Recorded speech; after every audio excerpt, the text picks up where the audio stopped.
ਹੋਰ ਵਾ ਚਲੀਏ ਯੂਐਸ ਦੇ ਵਿੱਚ ਇਸ ਟਾਈਮ ਸਿਰਫ 25% ਇਮੀਗ੍ਰੇਸ਼ਨ ਦੇ ਜੱਜ ਰਹਿ ਗਏ ਆ ਪਿਛਲੇ ਸਾਲ ਨਾਲੋਂ 75% ਜੱਜਾਂ ਨੂੰ ਫਾਇਰ ਕਰ ਦਿੱਤਾ ਗਿਆ ਹੈਗਾ ਟਰੰਪ ਐਡਮਿਨਿਸਟ੍ਰੇਸ਼ਨ ਵੱਲੋਂ।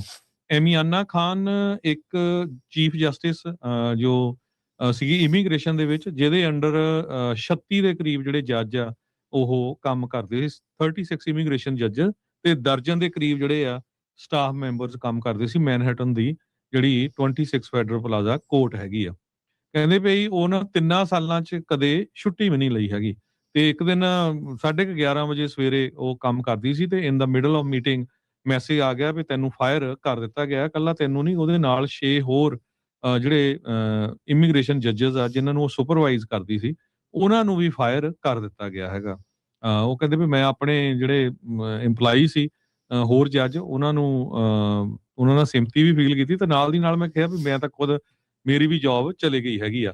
ਟਰੰਪ ਐਡਮਿਨਿਸਟ੍ਰੇਸ਼ਨ ਨੇ 100 ਦੇ ਕਰੀਬ ਜੱਜ ਜਿਹੜੇ ਆ 2025 ਸਾਲ ਦੇ ਵਿੱਚ ਫਾਇਰ ਕੀਤੇ ਹੈਗੇ ਆ। ਇਹ ਅੱਜ ਕਾਫੀ ਐਕਸਕਲੂਸਿਵ ਰਿਪੋਰਟ NPR ਨੇ ਜਿਹੜੀ ਛਾਪੀ ਹੈਗੀ ਆ ਵੀ ਹੁਣ ਹੋਊਗਾ ਕੀ ਵੀ 75% ਜੱਜ ਦਾ ਤੁਸੀਂ ਤੋੜਤੇ ਆ ਤੇ ਮਿਲੀਅਨ ਪਲੱਸ ਲੋਕਾਂ ਦੇ ਜਿਹੜੇ ਕੇਸਸ ਪੈਂਡਿੰਗ ਪਏ ਆ ਤੇ ਬਣੂਗਾ ਕੀ?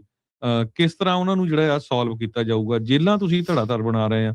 ਸਿਚੁਏਸ਼ਨ ਇਦਾਂ ਦੀ ਆ ਜੇ ਆਪਾਂ ਲੋਕਲ ਏਰੀਆ ਦੀ ਗੱਲ ਕਰਦੇ ਜਾਈਏ ਸੈਕਰਾਮੈਂਟੋ ਦੇ ਵਿੱਚ 7 ਜੱਜ ਸੀ ਸਨ 2025 ਚ।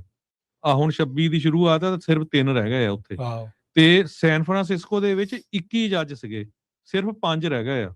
76% ਕੱਟ ਸੈਨ ਫਰਾਂਸਿਸਕੋ ਦੇ ਵਿੱਚ ਕਰ ਦਿੱਤਾ ਗਿਆ ਆ। ਕਈ ਜਗ੍ਹਾ ਤੇ ਸਿਰਫ ਇੱਕੋ ਹੀ ਹੈ। ਇੱਕ ਨਿਊ ਜਰਸੀ ਐਲਿਜ਼ਾਬੈਥ ਦੇ ਵਿੱਚ ਪੂਰੀ ਸਟੇਟ 'ਚ ਇਮੀਗ੍ਰੇਸ਼ਨ ਦਾ ਇੱਕੋ ਹੀ ਆਫਿਸ ਆ ਉੱਥੇ 3 ਜੱਜ ਸੀ ਸਿਰਫ 1 ਰਹਿ ਗਿਆ।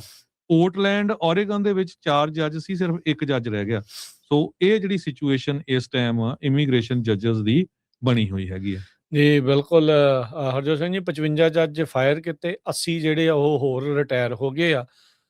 ਤੇ ਆਪਾਂ ਇਹ ਜਿਹੜਾ ਦੇਖਿਆ ਵੀ ਜਿਹੜੇ ਟੌਪ ਦੇ ਇਮੀਗ੍ਰੇਸ਼ਨ ਜੱਜ ਹੈਗੇ ਆ ਉਹਨਾਂ ਨੂੰ ਬਾਹਰ ਕਰ ਦਿੱਤਾ ਗਿਆ ਤੇ ਜਿਹੜੇ ਰਿਟਾਇਰਡ ਮਰੀਨ ਕਾਰਪ ਦੇ ਡੈਰਨ ਮਰਗੋਲਿਨ ਆ ਉਹਨਾਂ ਨੂੰ ਅਮਰੀਕਾ ਦਾ ਟੌਪ ਦਾ ਜਿਹੜਾ ਇਮੀਗ੍ਰੇਸ਼ਨ ਜੱਜ ਦੇ ਤੌਰ ਦੇ ਉੱਤੇ ਲਾ ਦਿੱਤਾ ਗਿਆ ਆ। ਇਹ ਮਾਗਾ ਸੈਂਟਰਲ ਕਾਸਟਿੰਗ ਕਹਿੰਦੇ ਵੀ ਇਸ ਨੂੰ ਦੇਖਿਆ ਜਾ ਰਿਹਾ ਤੇ ਉੱਦਾਂ ਫੌਜ ਦੇ ਹੋਰ ਬਹੁਤ ਸਾਰੇ ਜਿਹੜੇ ਵਕੀਲ ਆ ਲਾਅ ਦੇ ਨਾਲ ਸੰਬੰਧਿਤ ਆ ਉਹਨਾਂ ਨੂੰ ਹੁਣ ਇਮੀਗ੍ਰੇਸ਼ਨ ਜੱਜ ਬਣਾ ਕੇ ਵੱਖ-ਵੱਖ ਥਾਵਾਂ ਦੇ ਉੱਤੇ ਘੱਲਿਆ ਜਿਹੜਾ ਉਹ ਜਾ ਰਿਹਾ ਹੈਗਾ ਆ। ਸੋ ਇਹ ਜਿਹੜੀ ਚੀਜ਼ ਹੁਣ ਦੇਖੀ ਜਾ ਰਹੀ ਆ।